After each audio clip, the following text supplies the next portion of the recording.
Hare Krishna devotees, let's get started. Om Namo Bhagavate Vasudevaya. Om Namo Bhagavate Vasudevaya. Om Namo Bhagavate Vasudevaya. Good morning, devotees. So today we are going to discuss 3 verses, Srimad Bhagavatam 4.8.18 to 4.8.20. That is the 4th canto, 8th chapter, verse number 18, 19, and 20. So let's get started.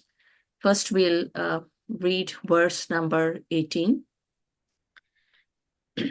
Satyam suruchya vihitam bhavan me yad durbhagya udare grihita stanyena vrittischa vilajateyam bharyeti va vodham idaspatirmam. Synonyms: Satyam, truth; Suruchya, by Queen Suruchi; Abhihitam, narrated; Bhavan, unto you; me, of me; Yat, because; Durbhagya, of the unfortunate; Udare, in the womb; Grihita, taken birth; Stanyena, fed by the breast milk; Vridhacha, grown up; Vilajate, becomes ashamed; Yam, unto one; Bharya, wife; Iti, thus; Va, or Vodum, to accept; Idaha Patihi, the king; Mam, me. Translation by His Grace A.C. Bhaktivedanta Srila Prabhupada Ki Jai. Sunita said, "My dear boy, whatever has been spoken by Suruchi is so, because the king, your father, does not consider me his wife or even his maidservant. He feels ashamed to accept me.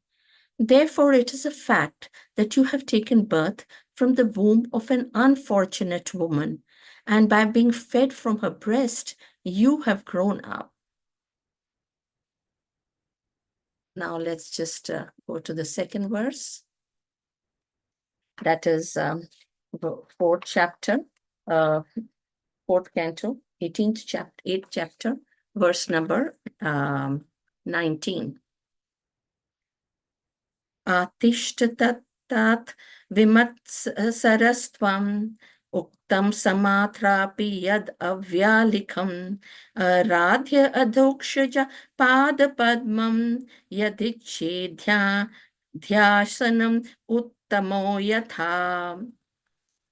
Synonyms: Arishtha, just execute; Tat, that; Tat, my dear son; Vimatsara, without being envious; Tvam, unto you; Utkal, Utkam; Uktam, said; Samatra api, by your stepmother; Yat, whatever; Avyalikam, they are all factual; Aradhya, just begin worshipping; Adhokshaja, the transcendence; Padapadmam, lotus feet; Yadi, if; Ichhase, desire; Adhyasanam, to be seated along with; Uttama, your step brother; Yatha, as much as. Translation: My dear boy, whatever has been spoken by Suruchi, your stepmother, although very harsh and to hear, is factual.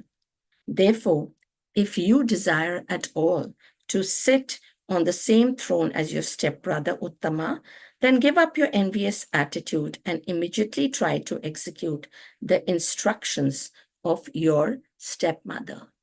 Without further delay, you must engage yourself in worshipping the lotus feet of the Supreme Personality of Godhead. Purport: the harsh words used by Suruchi to her stepson were true, because unless one is favored by the Supreme Personality of Godhead, one cannot achieve any success in life. Man proposes, God disposes. Suniti, the mother of Dhruva Maharaj, agreed with her co-wife's advice that Dhruva engage himself in the worship of the Supreme Personality of Godhead. Indirectly, the words of Surichi were a benediction for good Dhruva Maharaj, for because of the influence of his stepmother's words, he became a great devotee. Now we'll go to the last verse, which is verse number 20, fourth canto, each chapter. Yasyangri padman parichaya vishva vibhavanayata gunabhipatehe ajodhyatishtat khalo parameshthathayam padam jitatma svasanabhivandyam.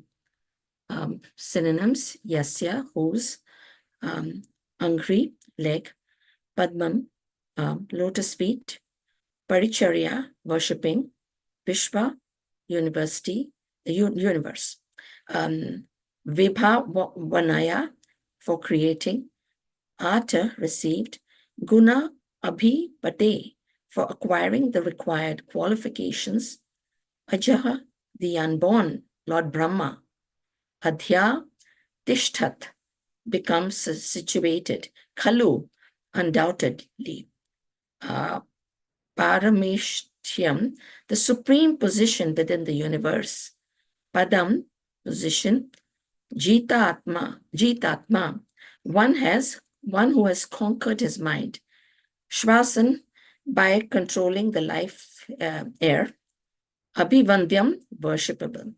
Translation: Suniti continued, the Supreme Personality of Godhead is so great that simply by worshipping his lotus feet, your great-grandfather, Lord Brahma, acquired the necessary qualifications to create this universe. Although he is unborn and is the chief of all living creatures, he is situated in that exalted post because of the mercy of the Supreme Personality of Godhead, whom even great yogis worship by controlling the mind and regulating the life air, prana.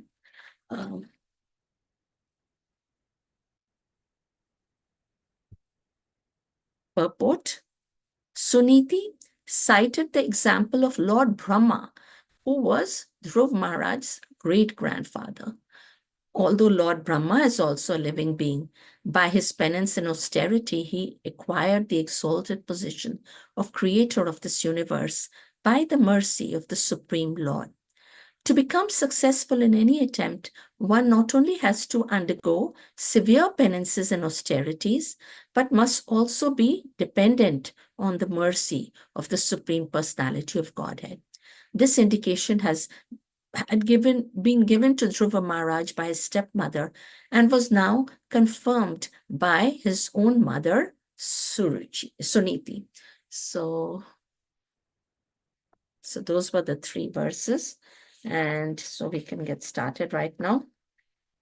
Om Jnana Timirandasya Jnananjana Shalakaya Chakshu Unmilitam Yena Tasmai Shri Gurve Namaha Shri Chaitanya Manobhishtam Sthapitam Yena Bhutale Swayam Rupa Gadamayam Dadati Swapadantikam Vanchakalpatarubhyascha Kripa Sindhubhya evacha Patitanam Pavanebhyo Vaishnavebhyo Namo Namaha.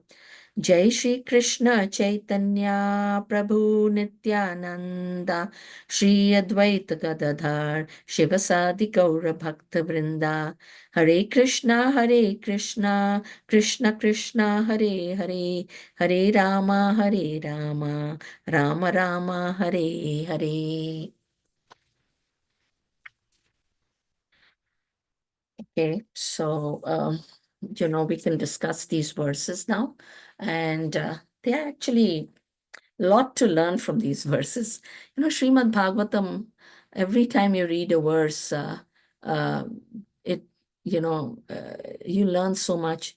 And, I was thinking, when, I was going to, a little bit preparing for the lectures that, that it's easy for me to give a lecture and it's easy for you to hear it. But the real thing is the transformation that comes about. That of course, some transformation comes about just from giving and hearing, but really implementing it in your life or really transforming yourself, that's where, the ultimate benefit um, lies. And I think that, if we keep hearing it, keeps on reinforcing the message, that somehow it starts to take effect.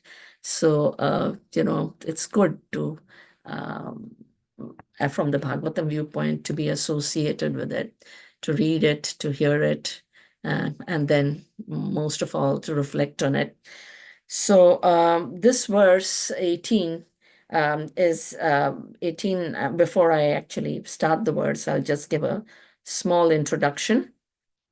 So we are now today in this emotionally and political charge moment in fourth canto, Srimad Bhagavatam. And to better understand these verses, we have to go through this heartbreak or we have to discuss this heartbreak that took place. Dhruva Maharaj is a 5-year-old boy, and he wants affection from his father, King Uttanapad. But when he tries to climb on his father's lap, his stepmother, Suruchi, stops him. And driven by, extreme arrogance and envy, she publicly humiliates the boy. And she tells him that he is unworthy because he did not take birth from her womb. And then she tells him that if you want your father's throne, then first you have to worship the Supreme Personality of Godhead and then be reborn from her body. And then the little child is heartbroken and he's crying hysterically. He goes to his biological mother, Queen Suniti, and he is weeping and he is angry and upset. And so this brings us to the verses today. That how does a mother actually react when her son is actually rejected by the father or just the immediate family? And so let us look at this first verse. Queen Suniti is also grieving, when she hears this. Definitely she's grieving. But listen to her response. She actually tells, Dhruva Maharaj that the words of the co-wife are actually true.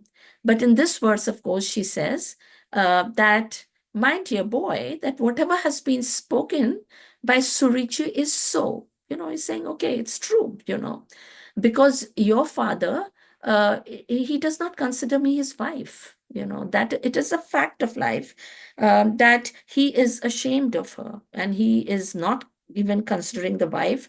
What to say a wife, he's not even considering her the maidservant. So she calls herself Durbhagya, that is unfortunate. Because, what happens is that Dhruva Maharaj has actually come from her womb and she has not been accepted by her own husband. So the thing is, when somebody insults our child, we are actually outraged, whether it may be genuine or not, as a mother, the immediate first instinct is, to protect the child. And if the child is really upset, you want to side with the child. But actually, Suniti, she chose a revolutionary path. She chose a path that, not many mothers choose. She chose a path of absolute honesty and humility.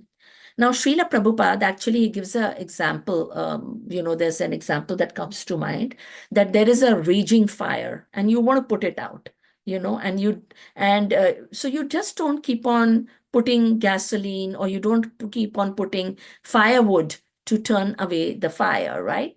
So when his Dhruva Maharaj came to his mother, his heart was like this blazing fire. He had been humiliated. And a typical worldly mother would say, "How dare you do this to my child? And your father is so cruel." But she knew, of course, Suniti knew that if she did that, it's only going to fuel the fire and it's going to burn, basically consume her child. And so she poured like cool water of spiritual wisdom, on her child to cool him down. And so then she taught him something. Uh, Over here, she says, what has been spoken by Sunichi is so. She says, accept your reality without malice. Whatever your reality is in life, accept it without.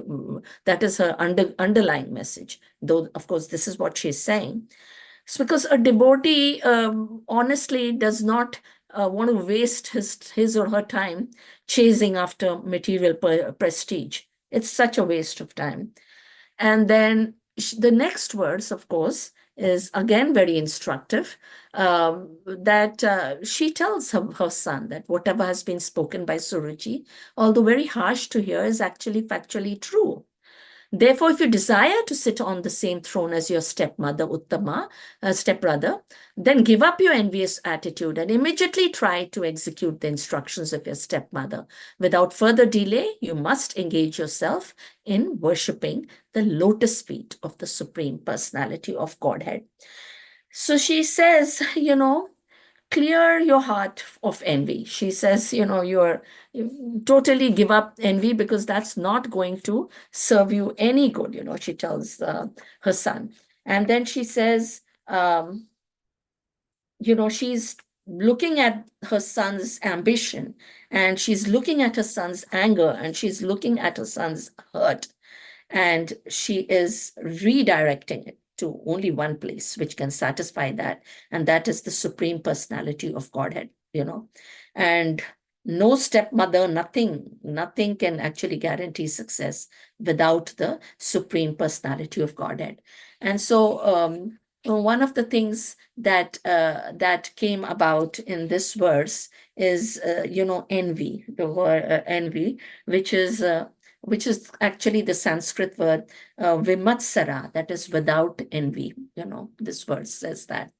So actually, I just wanted to recount, there's a lot of envy in material life. I mean, the thing is, it goes both ways. We face a lot of envy. That is number one. Then sometimes we also envy, being kind of in the material condition state.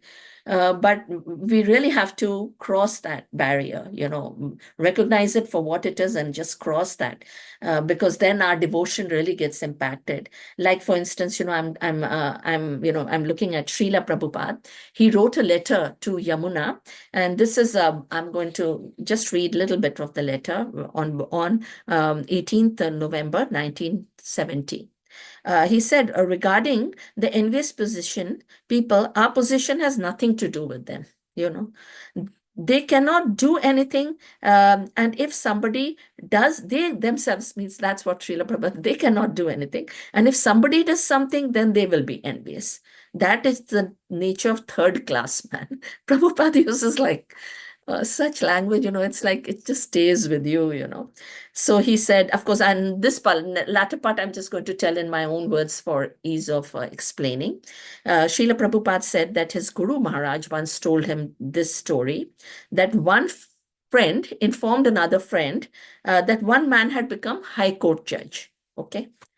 Oh, no, he replied, no, that cannot be right. The friend replied.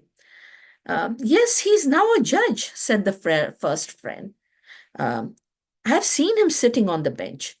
The second man replied, maybe, but I don't think he's getting any salary.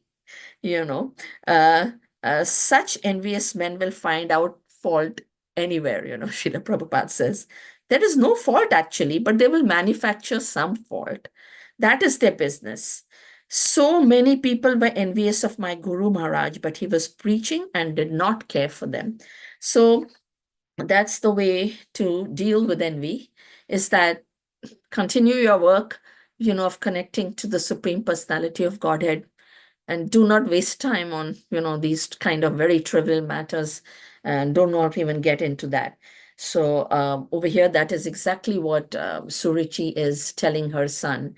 She's saying she knew that Dhruva wanted a kingdom, and she did not minimize that desire, but she said that that the only way is that you execute the instructions of your stepmother, that is, go towards the Supreme Personality of Godhead, worship him. That's the only way. And this actually turned out to be a benediction for Dhruva Maharaj. Sometimes a curse can turn into a benediction, and that is what propelled Dhruva Maharaj to reach the heights of greatness. So sometimes there is also a Vedic story of a person who's looking, he's looking for some valuable jewel in the dark, and he sees something in a dark hole. He thinks that it's a diamond, and so he reaches his hand to grab it. But what he doesn't know, that it is actually the hood of a deadly venomous cobra, and if he grabs it, he will be bitten and he will die. So that is the position of Suniti. She's telling Dhruva that if you're trying to indirectly, she's not really telling him this, but we are thinking that if you're trying to conquer material kingdom through political fights and family warfare, then it is like that dark hole, but you're still in envy and misery. But so don't chase after that type of a snake's hood.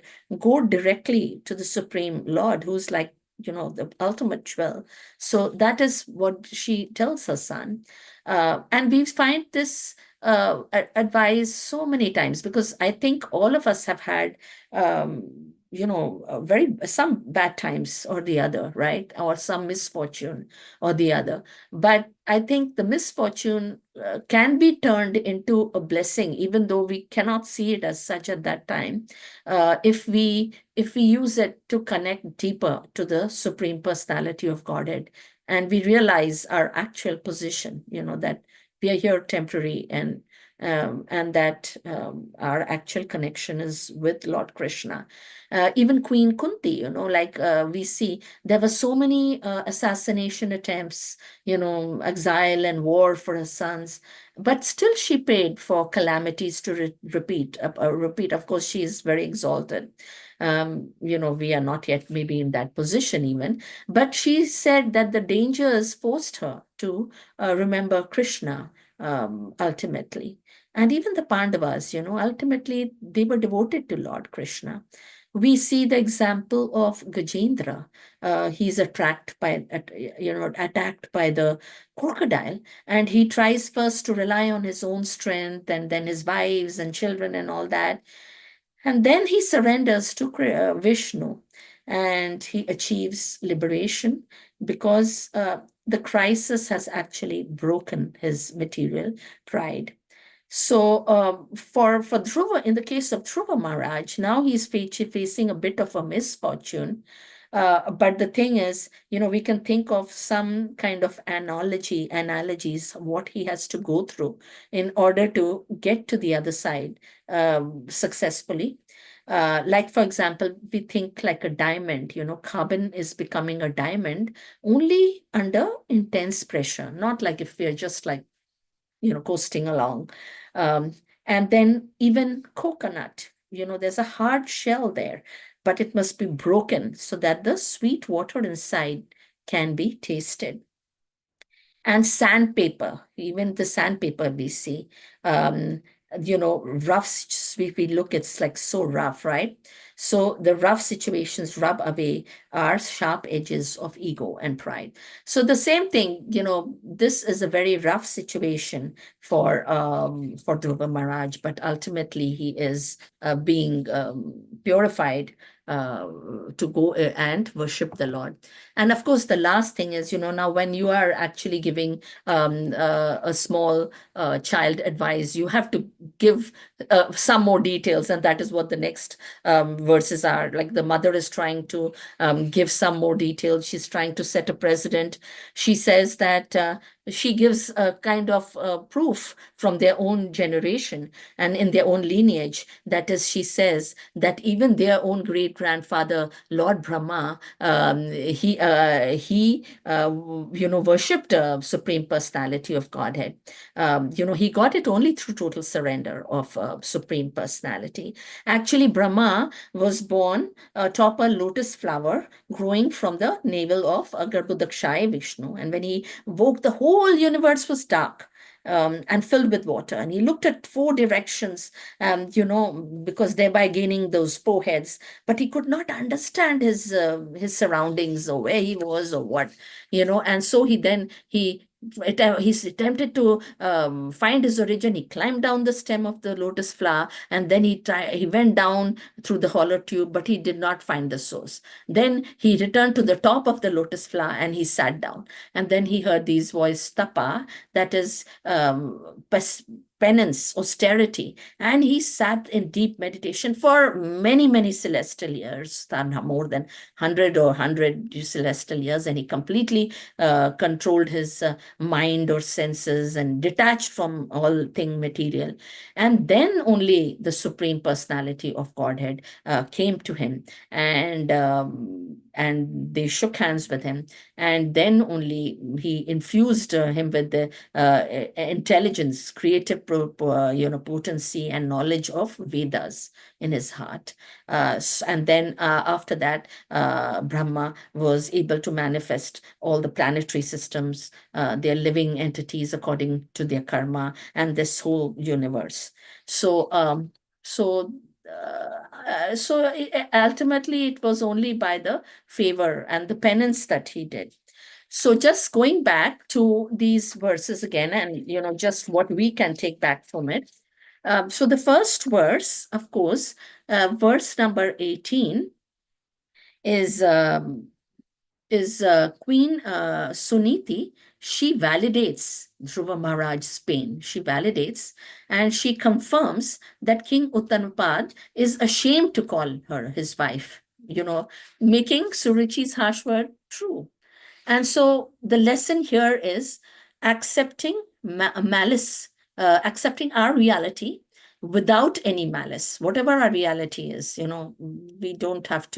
have to accept it as it is. Be very, very honest in accepting it. And then the second verse was, she tells Dhruva Maharaj to drop Vimatsaraha, or she tells him to drop envy.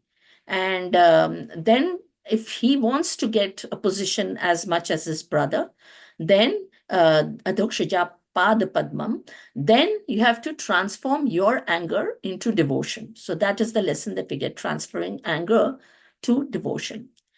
And the third one, she used the ultimate example of Brahma, Lord Brahma, that is a great grandfather who achieved the power to worship, to create the universe through worshiping the lotus feet of the Lord. And that is the ultimate source of success. So if we have to actually, gain success, that's the only way. So the main thing over here is the duty of one thing is that the duty of a guardian, like a father or a mother, it's not, we have to be very careful, when especially when the children are young, or even otherwise, actually, because we have to have real love for the children. We cannot be fueling into grudges, or telling our kids about how to have grudges and all. So we almost have to be, like a guide to them, and drive them towards Krishna as much as we can, depending on the situation. And the other big thing that comes from this is transforming crisis. Because whenever there is crisis in our heart, in our life, like a broken, maybe relationship, or a health crisis, or could be something insulting that we faced, or a lost job, or any other. There's so many things in the material world. So we have two choices. So one is we can just think, be envious of others, and we can be angry, and dry firewood, be ready to burst into flames. Or we can propel ourselves towards permanent shelter of the Supreme Personality of Godhead, Lord Krishna. So Dhruva Maharaj, of course, took his mother's words deeply to heart, and he walked, of course, to the forest of Madhuvan, performed a lot of penances, and eventually he, of course, we all know that he saw the Supreme Personality face to face. Thank you very much. I think that's all for today. Does anyone have any comments, questions, or additions? Please feel free to add.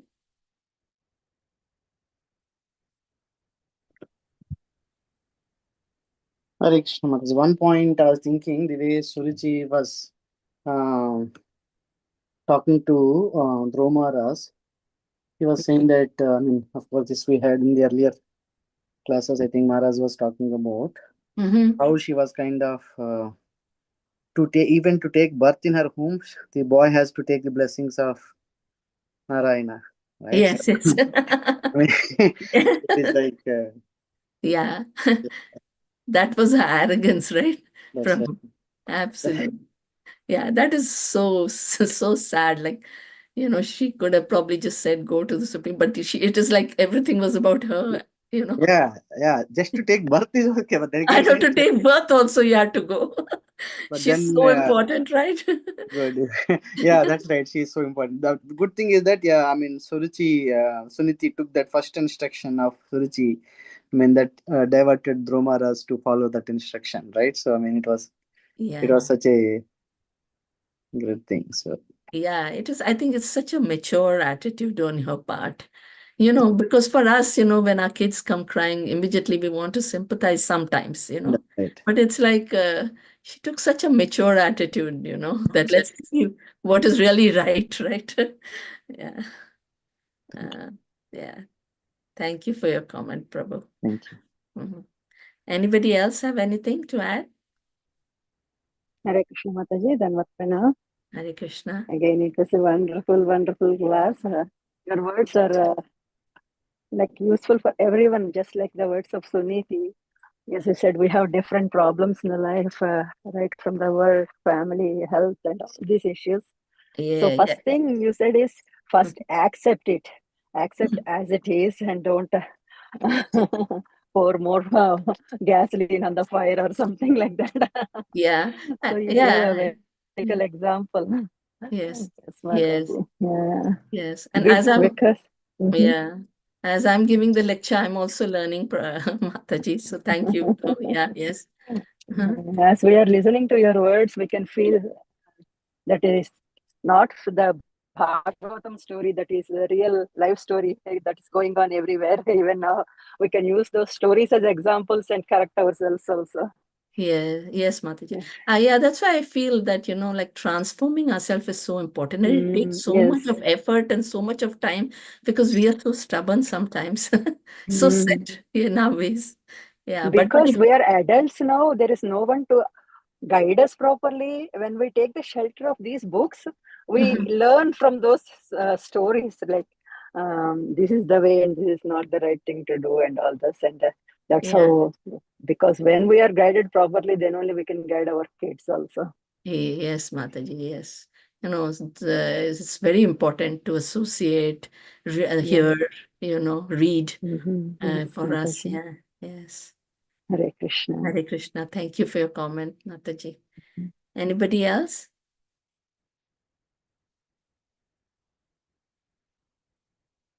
Okay, I think if not, we can conclude here. Srimad Bhagavatam ki jai, Srila Prabhupada ki jai. Hare Krishna. Thank you for attending. Thank you.